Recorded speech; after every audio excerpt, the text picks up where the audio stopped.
The Federal Reserve cut interest rates for the first time. 美國4年嚟首次減息。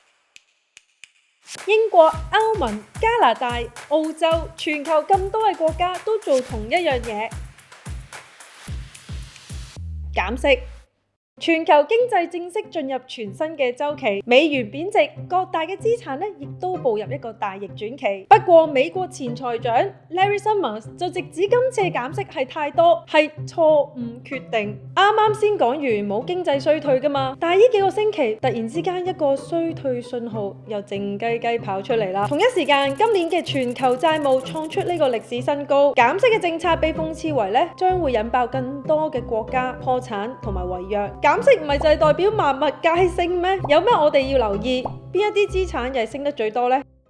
減息以嚟真係咩都升㗎，但係一個數字近排又觸動起市場嘅神經，就係呢一個啦，經濟衰退嘅信號。呢個係美國債息率嘅曲線圖 ，U curve 即係美國國債喺唔同年期到期時嘅收益 ，Y 軸即係國債收益率 ，X 軸係年期。遠期嘅國債係指30年或者10年嘅年期，近期嘅國債就係譬如1個月或者6個月啦。呢度我想你哋明白兩個最重要嘅經濟學基礎。第一就係如果我哋借出嘅錢嘅年期越長，譬如係10年、30年咁樣，我嘅到期收益率應該係更加高。因為作為借款人，我借錢出去越耐，即係我嘅風險就越高啦。所以借錢出去6個月同埋借出去10年嘅收益率應該就唔同啦。而喺正常同埋利好嘅經濟條件之下，曲線係應該咁樣嘅。長期嘅利率比較高，如果呢條曲線係好陡峭、平坦，或者係倒掛嘅話都係唔正常，甚至係一個警號。曲線越陡峭，即係一個強勁經濟增長預期；而一個平坦嘅曲線或者係倒掛嘅曲線即係代表經濟萎縮嘅預期啦。專業嘅投資者都會留意2年期同埋10年期嘅收益率嘅差距。2022年呢個通脹逼使到聯儲局加息11次，短期利率急速上升，令到 Yield curve 倒掛，去到23年嘅8月，呢個利率就已經升到去23年嘅高位。Yield curve 亦都話俾我哋聽，出現嚴重嘅衰退信號，經濟收縮令到市場好快就預期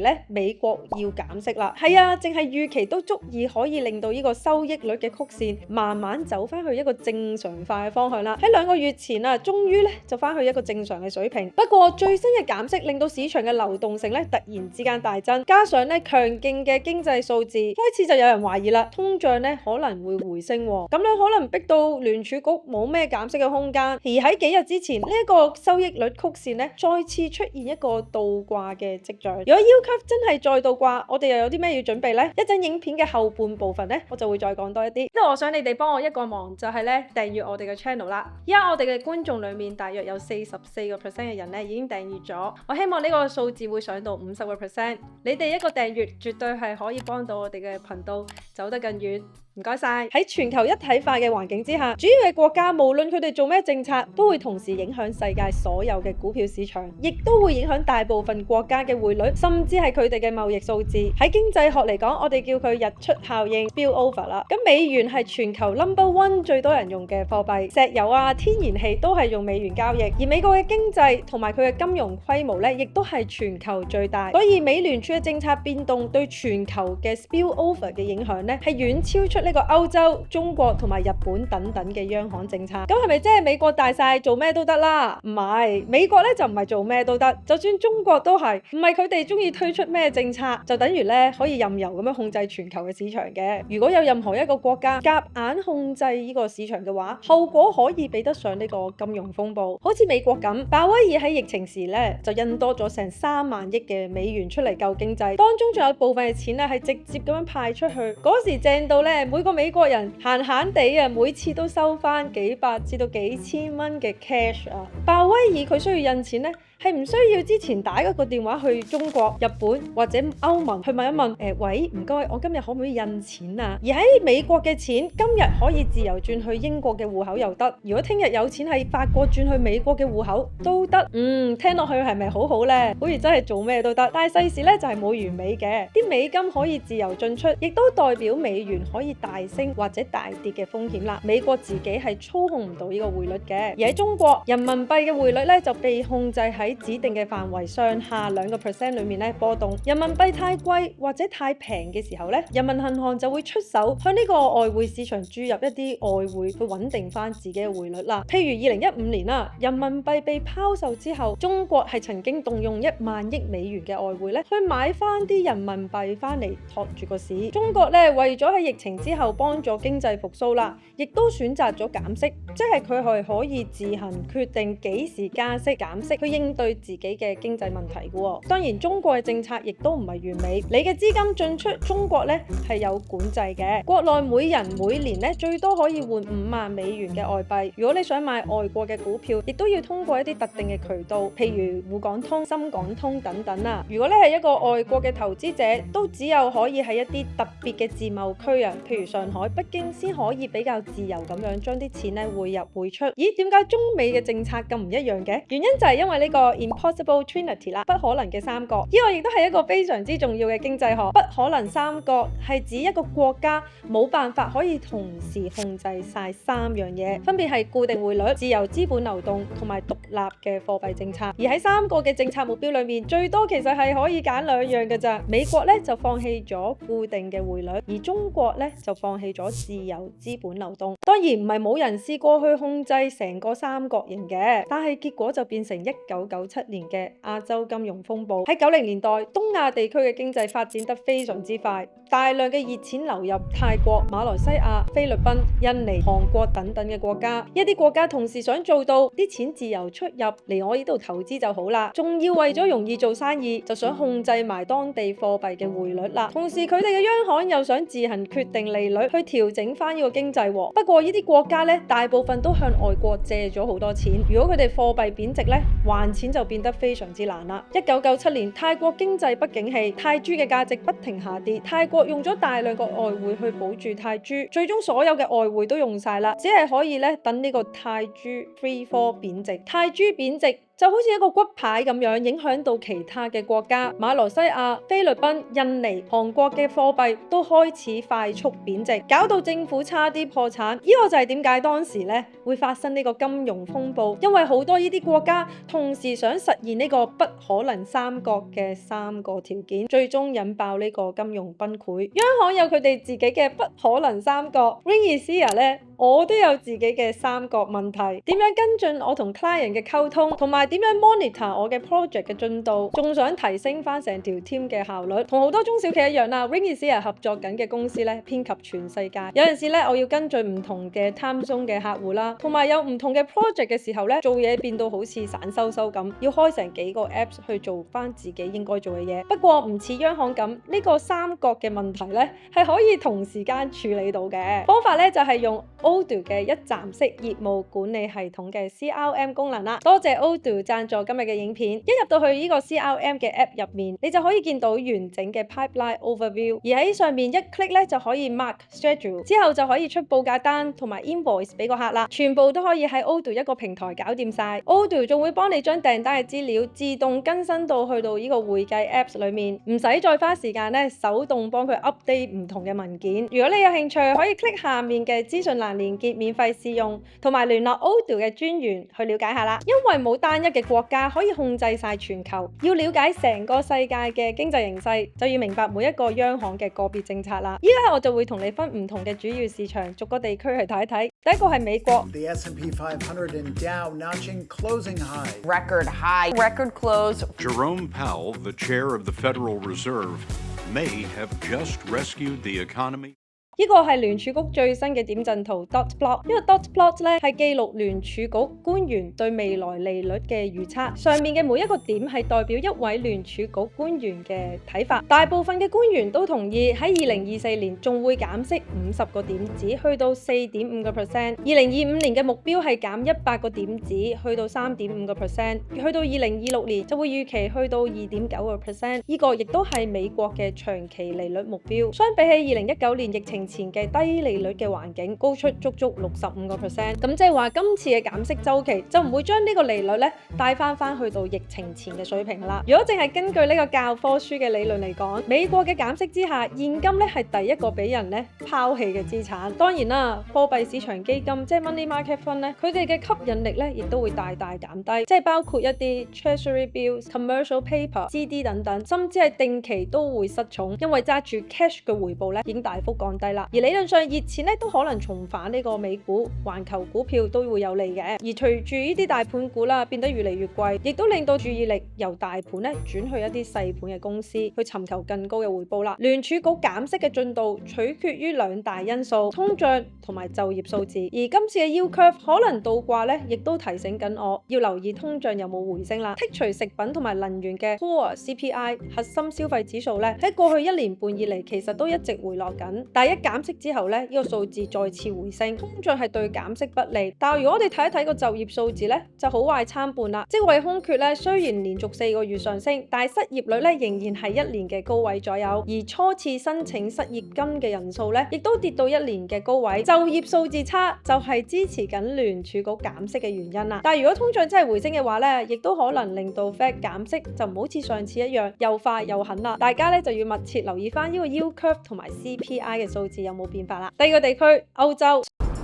Swiss National Bank cut rates. We are down to 1.25%. 瑞士今年3月成為第一個嘅發達國家，帶頭減息。The European Central Bank cutting interest rates. 歐元區今年咧亦都爬頭美國，已經減咗2次息。Record high. Record highs. Record high. Euro Stoxx 50咧創出歷史新高。同美聯儲嘅目標唔一樣 ，ECB 嘅目標咧係冇達到最大程度嘅就業嘅，所以佢嘅唯一目標咧就係要搞掂通脹，維持物價穩定。而喺歐洲央行一個最重要嘅利率指標咧就係 MRO， 譬如 Ring 銀行啦，如果佢唔夠錢去營運嘅話，佢可以好似去當鋪咁，將自己值錢嘅嘢，譬如國債咧去抵押。歐洲央行就好似當鋪咁，可以借錢俾 Ring 銀行，1星期之後 Ring 銀行咧就會用更多嘅錢買翻呢啲國債翻嚟啦。咁樣銀行咧就可以有足夠嘅資金繼續運作，成個動作咧就叫 MRO， 而 MRO 利率就係 Ring 銀行向歐洲央行借錢嗰陣時要俾嘅利息，亦都係歐洲央行用嚟控制市場短期利率同埋呢個資金流動性嘅重要工具啦。MRO 利率越低，市場嘅資金咧就越充裕，而最新預計呢個 MRO 利率咧將會以每季減50嘅點子進度去慢慢減息，逐年咁減，去到2026年咧將會跌到去2.5%。雖然 MRO 大減，但係同美國一樣，長期利率咧係比疫情之前嘅水平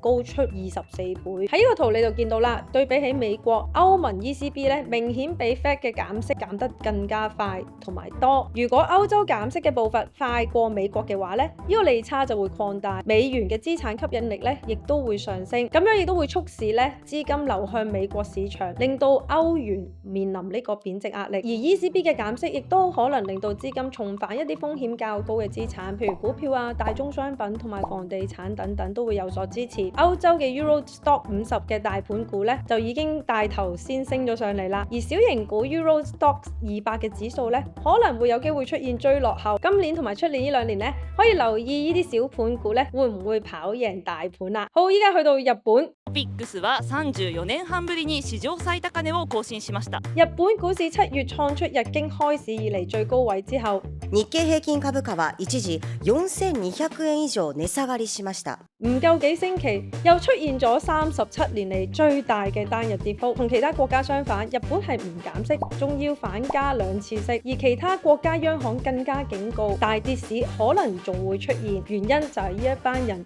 咁樣賺錢。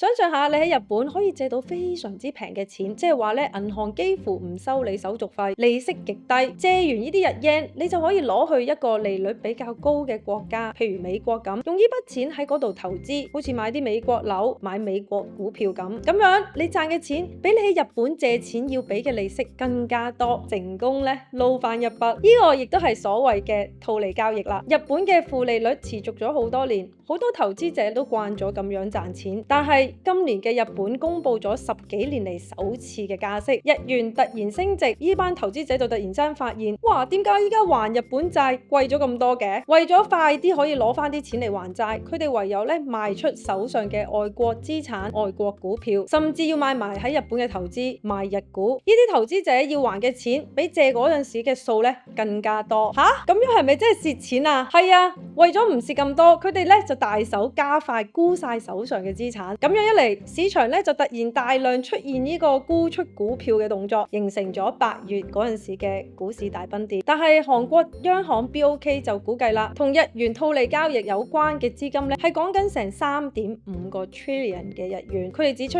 若果主要嘅國家利率繼續下跌嘅話，全球嘅利差將會再次縮窄。冇咁多肉食之下，更多嘅日元套利投資者咧可能要提早平倉賣貨。韓國央行就估計呢度最少有2000幾億日元嘅套利交易啊，有機會要提早平倉，足以再次造成呢個股市嘅動盪。雖然依家預期咧日本10月議息咧都會保持呢個利率不變噶啦，但係睇翻日本嘅利率預期啊，去到出年大約要去到0.5%，所以以翻依家嘅加息步伐咧，即係1年裏面咧最少要加1次息，而長期利率去到2030年咧大約就係1%，即係最少要再加多3次。如果咁樣睇翻佢哋嘅加息速度其實係算慢，而幅度咧都係好少嘅。What a week for China! 冇耐之前，中港股市出現呢個大奇蹟日。China stocks continue to move higher today. Hang Seng posting its best days. 恒生指數唔夠1個月咧，升咗成36%，國內嘅指數亦都曾經升咗34%。中國政府調低咗2樣嘢，第一就係降準，將呢個銀行存款準備金嘅利率咧降低咗0.5%，等銀行有更多嘅錢可以借出去，推動呢個經濟增長。第二就係降息，要求銀行喺10月底之前咧降低呢個房貸嘅利率，為咗就係幫啲家庭減少負擔，鼓勵翻消費同埋呢個房地產嘅市場啦。加上中港股票嘅估值偏低，同埋全球進入呢個新嘅利率週期，推動咗成個市場大幅反彈。咁好多人問我，中國減息係咪真係有利呢個中港嘅股票呢？減息喺估值上面咧就會影響呢個無風險利率嘅計算，即係咧依家嘅錢嘅價值會減少，股票嘅估值係會上升。不過呢個無風險利率咧只係佔呢個估值計算裡面嘅一個小嘅部分，大部分嘅估值仍然係要回歸翻公司嘅自身因素，譬如佢嘅現金流啊、利潤同埋收入增長等等。所以咧投資者仍然係要全面咁樣評估翻你公司各大嘅因素咧，先可以決定呢隻股票會唔會升。喺度我想多謝你哋一直支持 Rain Easy 啊！大家都見到我哋好努力咁樣提升緊呢個影片質素，堅持提供有價值嘅資訊俾翻大家。為咗令到我哋嘅 channel 有更多嘅資源喺 production 上面，我哋開通咗呢個 YouTube membership 啦。會員除咗可以提早收睇我哋嘅影片之外，仲可以得到每一集嘅 video 嘅筆記。我哋亦都會不定期咁樣提供一啲新言閱讀嘅資料，或者係加長版嘅影片。喺度再次多謝你哋繼續支持我哋嘅 channel 發展，唔該晒。好啦，嚟到今日嘅另外一個重點，邊一啲資產係會更好呢？鮑威爾佢就強調啦，今次嘅減息咧係開心事，暗示咧如果俾佢搞得掂嘅話咧，軟着陸係絕對有可能嘅。人人有工開，生意好啊嘛。但係呢個 yield curve 咧，會唔會再回落倒掛呢？其實對我嚟講，依家係有啲太早去講衰退嘅，因為呢度係要取決於佢嘅遠期利率會唔會繼續向下。而我留意到嘅係，自從上次減息以嚟咧，其實呢個10年期嘅遠期國債收益率咧係足足上升咗40個點子噶啦。咁遠期收益率上升，即係代表2樣嘢，第一就係咧經濟增長有信心，第二更高嘅通脹。所以比起衰退，我更加關心係呢一個減息嘅週期會唔會因為通脹繼續上升而要減慢嚟做呢？美國喺呢個減息週期裏面會唔會又要間唔中停減1次或者2次呢？喺資產上面有3種嘅資產咧係會大升嘅。第一，立即受惠嘅板塊係科技股、房地產股票同埋消費必需品行業等嘅股票啦。而通脹如果有機會上升嘅話咧，有啲商品亦都會變得大熱。貴金屬好似黃金咁啦，就係最受惠嘅資產之一。黃金唔單止可以抗通脹，同時亦都係受惠於呢個美元下跌。其他商品好似原油同埋農產品咧，亦都會抗到通脹。而因為減息會刺激到整體嘅全球需求增長啦，所以我亦都會密切留意呢個銅啊，呢個銅價咧有冇上升嘅空間？銅價基本上咧就係呢個經濟熾熱嘅標嚟嘅。另外一個資產當然就係房地產啦，減息令到呢個借貸成本大減。美國依家嘅樓市咧差唔多每個月都創出新高，而申請按揭嘅人咧喺加息之後短短2個星期咧就已經大升70%。但係如果你想象下一個英國嘅投資者買入以美元計價嘅房地產，喺減息週期之下咧，呢啲美元轉弱，就算呢個樓價上升，呢個英國人賣出翻佢嘅美國資產，再換翻去英鎊嘅時候咧，喺個匯率影響之下，佢嘅價值都可能要打個大折。所以投資者亦都要留意美元嘅匯率對你嘅投資回報嘅影響有幾大啦。咁港幣同埋美元咧係掛鈎，所以相同嘅理論亦都係可以 apply 喺港元嘅資產上面啦。咁你都要留意啦，如果通脹上升，即使係減息嘅話咧，亦都會令到債券嘅吸引力減弱，而債券嘅利率喺新嘅減息週期開始之後咧，將會慢慢向下。所以今年同埋出年咧就要留意呢個債息跌、債價升嘅機會啦。所以喺2025年咧完成呢個減息週期之前咧，我自己就會揾機會賣出債券去獲利啦。今日咧嘅資料量係好多啊，我錄片錄到口都好乾啊，飲咗好多次水。但係希望幫到你哋啦。再提一提大家，如果你哋對 Odoo 嘅一站式嘅業務管理系統有興趣，可以 click 下面嘅 Wing is Here 連結咧，有15日嘅免費試用。下次再見啦，拜拜。